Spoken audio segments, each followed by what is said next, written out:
Hello, friend. I'm Michael McCurry. You're listening to the Bible Tract Echoes radio broadcast.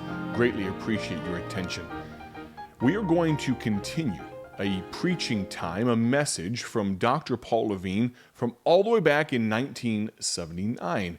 You see, our founder, Dr. Paul, as he was known affectionately, he started preaching in his tender years back in the 1920s, 1930s or thereabouts. He was known as the boy evangelist, and he stayed faithful so long and stayed in the saddle as a preacher, as an evangelist for over 60 years, and he was known then as the dean of evangelists when he went home to be with the Lord in 1996. I tell you that because before we jump into the continuation of this message titled Peter in the Sifter from 1979, I have something special to tell you about. Those of you that are watching the video version of this broadcast, well, you get a special treat today because I get to show you instead of just tell you, but be advised I will try to give as much detail as I can to our radio listeners. Realize if you would like to join in on the video version of this broadcast,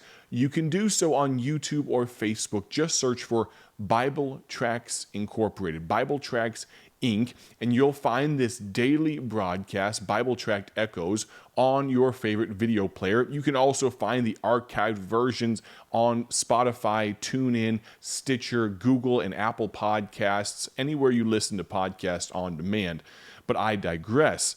You see, friend, I have something special to tell you about. I'm holding in my hand right now a Bible that belonged to Dr. Paul Levin. You can tell that it's a worn Bible. You can tell that it's a well-used Bible.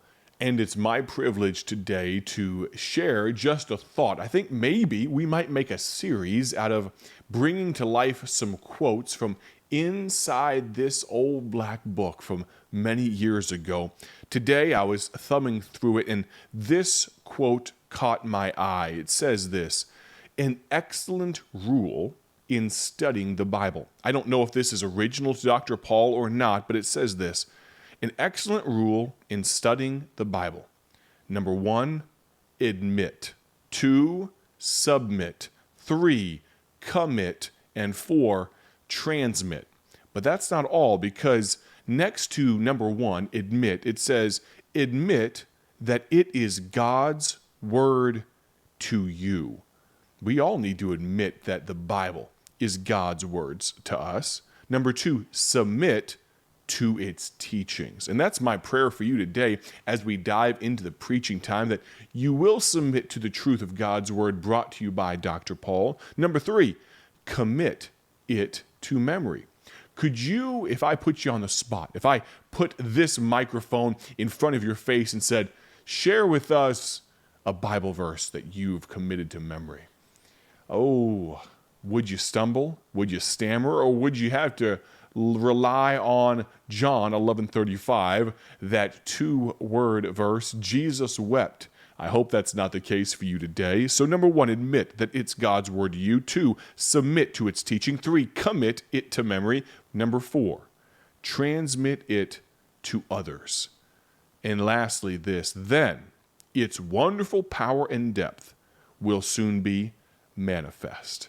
Thank you so much for tuning in today. I hope you'll stick around for the entirety of the broadcast. Maybe in future days, we'll bring to life some more quotes and some more notes from inside these well-worn pages of one of Dr. Paul Levin's old Bibles. We're jumping right back into a message from Dr. Paul. It's titled Peter in the Sifter. We'll come back at the close of this broadcast for just a few closing remarks. Greatly appreciate your listenership today. Don't go anywhere. Here's Dr. Paul from all the way back in 1979. But you see how the devil did it now? I wonder what all those people thought when Moses disobeyed God and hit that rock. Don't you suppose that's very humiliating for Moses?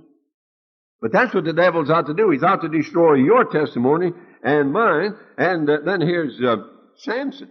Now, Samson was the strong man. He was gonna be was a judge in Israel. And somebody's going up to Samuel and said,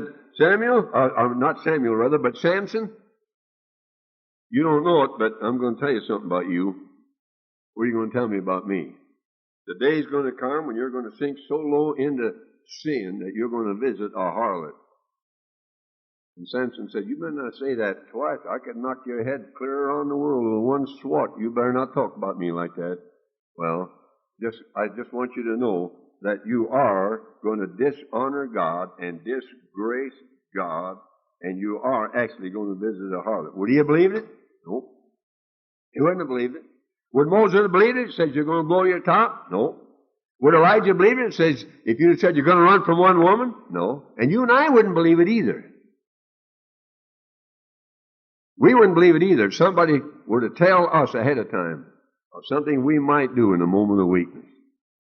Oh, how the devil would rejoice. He wants to get us all through the sifter, and he wants us to be destroyed so far as our testimony is concerned. Suppose you've gone to David. Hey, David, I got some news for you. I'm a prophet. I'm going to prophesy something about you. What's the prophecy? You are going to be in such a weak condition morally that when you see a woman taking a bath naked, you won't have the power to keep from taking the second look. And that first look won't get you, but that second one is going to get you. It's that second look. David said, now wait a minute. You're saying that I, the man after God's own heart, I, the king of Israel, I, the leader of armies, that I am going to commit adultery with another man's wife, that I'm going to see a woman naked taking a bath, and I won't have the moral strength to take my eyes off of her? That's right. Would he believe that? No. You suppose we'd believe it if somebody told us that?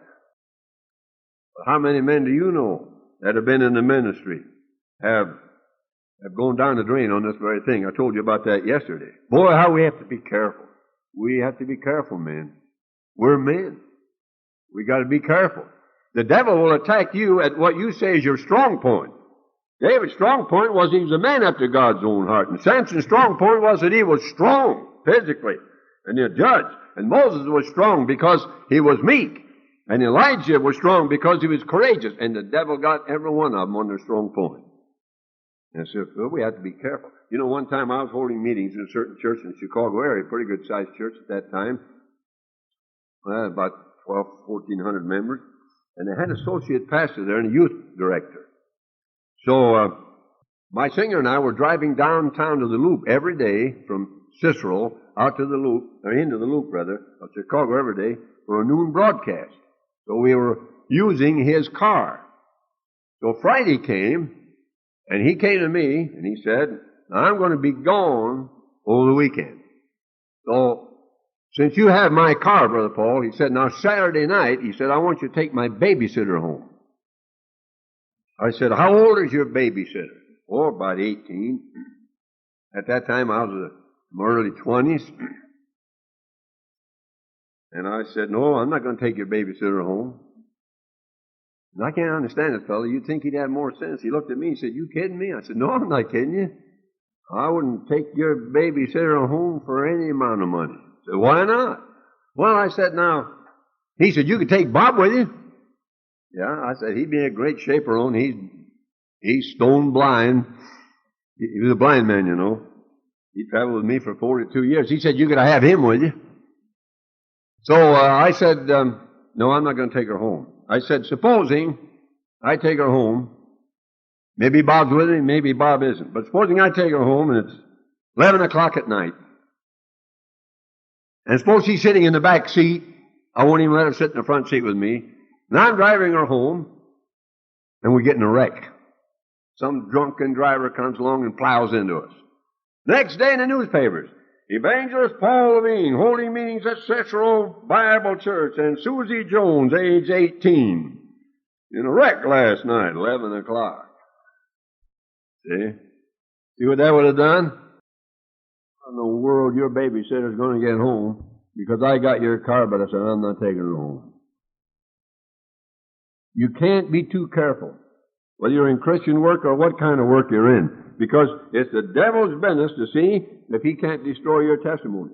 I know of a man who went to a foreign mission field as a missionary, but had to come home in disgrace because he got mixed up with a woman over there.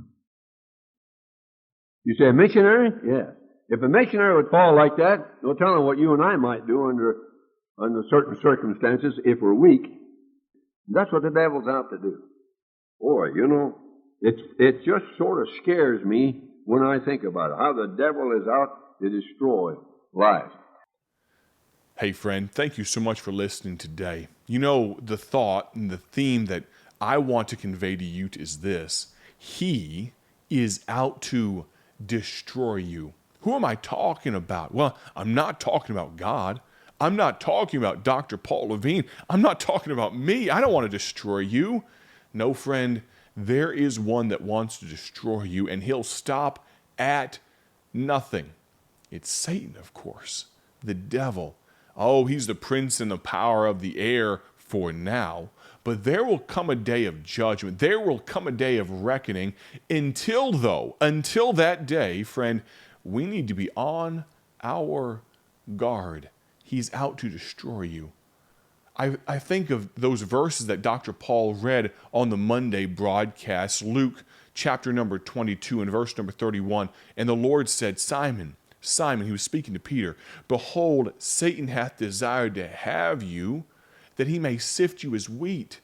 But I have prayed for thee, that thy faith fail not. And when thou art converted, strengthen thy brethren.